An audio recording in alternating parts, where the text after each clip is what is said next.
मधु को पढ़ना लिखना अच्छा लगता था।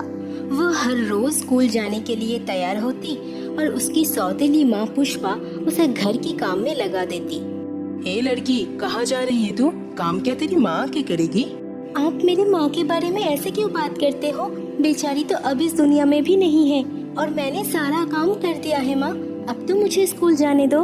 आहा, बड़ी आई स्कूल जाने वाली। स्कूल जाकर क्या कर लेगी? लड़की है तू, इतना पढ़ लिखने की कोई जरूरत नहीं। माँ, मुझे स्कूल के लिए देर हो रही है। मेरा टिफिन कहाँ है? क्या रे, तूने मेरे राजू के लिए टिफिन नहीं बनाई? माँ, वो घर का काम करते करते आज देर हो गई, इसलिए टिफिन बनाने का वक्त नहीं मिला। इतनी जल्दी है तुझे? जाकर जल्दी से राजू के लिए टिफिन बना कर ला और मेरा नाश्ता तैयार कर। फिर तो मुझे स्कूल जाने में बहुत देर हो जाएगी माँ। मैंने क्या कहा तुझे सुनाई नहीं दिया? जो कहा है वो कर, नहीं तो तेरा स्कूल जाना भी बंद कर दूंगी।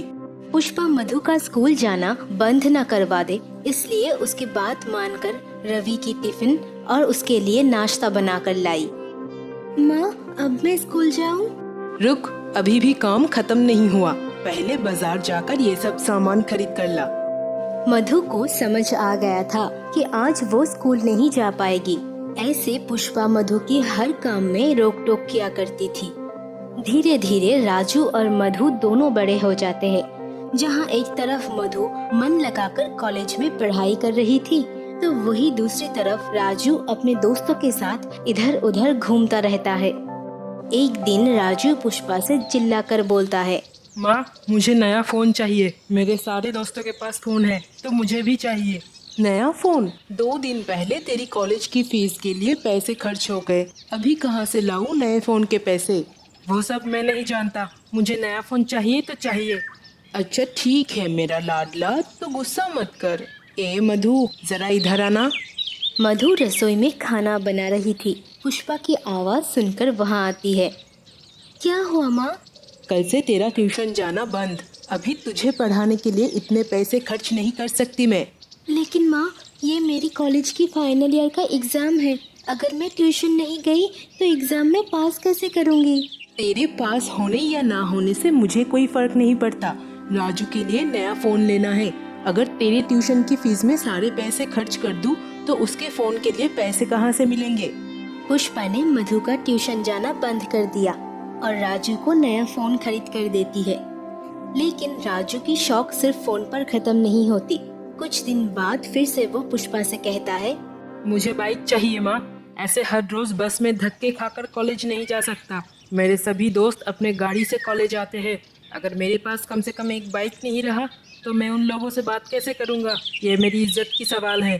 बेटा, बाइक 2 पैसे की चीज तो है नहीं जो मांगो और हाजिर हो गया। कम से कम 1 लाख रुपए तो लगेंगे। अब इतने पैसे कहाँ है मेरे पास? मुझे लगता है मैं भी मधु की तरह आपका सौतेला बेटा हूँ, वरना कोई अपने बेटे के लिए इस तरह से इनकार करता है। राजू की बात सुनकर पुष्पा भावुक हो जाती है। ठीक ही तो कह रहा है राजू, एक ही तो बेटा है मेरा, उसकी खुशी के लिए इतना भी नहीं कर सकती? मैं कल ही उसे बाइक खरीद कर दूंगी, लेकिन इसके लिए मुझे कल्लू सिंह से पैसे उधार लेने पड़ेंगे। फिर वह कल्लू सिंह के पास जाकर पैसे उधार लेती है।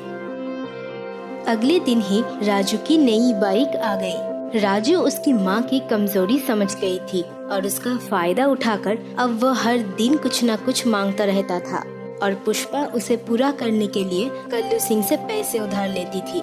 एक दिन कल्लू सिंह अपने 2-3 लोगों के साथ पुष्पा के घर आया। इतने दिनों तक मुझसे पैसे उधार लेते आई है, लेकिन उसे चुकाने का कोई नामो निशान नहीं। मुझे थोड़ा और वक्त चाहिए, मैं जल्दी चुका दूंगी। और कितना वक्त दूं तुझे? अब क्या तू मरने के बाद मेरे पैसे लौटाएगी? कल्लू सिंह की मुंह से ऐसी बात सुनकर मधु को गुस्सा आती है। काका, आप मेरी माँ से ऐसे बात नहीं कर सकते। उन्होंने उधार लिया है, इसका मतलब ये तो नहीं कि वो आपके गुलाम हो गए। सुन मधु, मैं फ्री में पैसे नहीं बांटता। तेरी सौतेली माँ ने 5 लाख रुपए उधार लिया है। अगर हर महीने पैसे देकर उसे नहीं चुकाया ना, तो तुझे और तेरे परिवार को धक्के मार के इस घर से निकाल दूंगा और ये सारी प्रॉपर्टी मैं ले लूंगा। जब राजू को ये बात पता चला तो उल्टा वो पुष्पा पर ही चिल्लाने लगा। पागल हो गई हो क्या? सर पे इतना कर्जा लेकर बैठी हो। अरे तुम तो आज या कल मर जाओगी, तब ये सारा कर्जा मुझ पर आ जाएगा। कहाँ से लाऊंगा मैं इतना सारा पैसा? इससे तो अच्छा होता अगर तुम रास्ते पर भीख मांग लेते। ये सुनकर मधु ने राजू को जोर से थप्पड़ मारा। इतनी हिम्मत तेरी, ऐसे बदतमीजी से माँ से बात कर रहा है। उसकी हिम्मत मैंने ही बढ़ाई है, मेरे प्यार ने उसे बिगाड़ दिया, इसीलिए आज ये सब सुनना पड़ रहा है। लेकिन तेरे साथ मैंने हमेशा सौतेला बर्ताव किया है और तू मुझे अपना मानती रही। बस अब और नहीं। राजू अभी निकल जा मेरे घर से। आज से मेरा कोई बेटा नहीं, एक ही बेटी है और वही काफी है। हाँ हाँ, मुझे भी कोई शौक नहीं है तुम जैसे भिखारियों के साथ रहने का। जा रहा हूँ मैं। उस दिन के बाद पुष्पा मधु को अपनी सगी बेटी की तरह देखने लगी।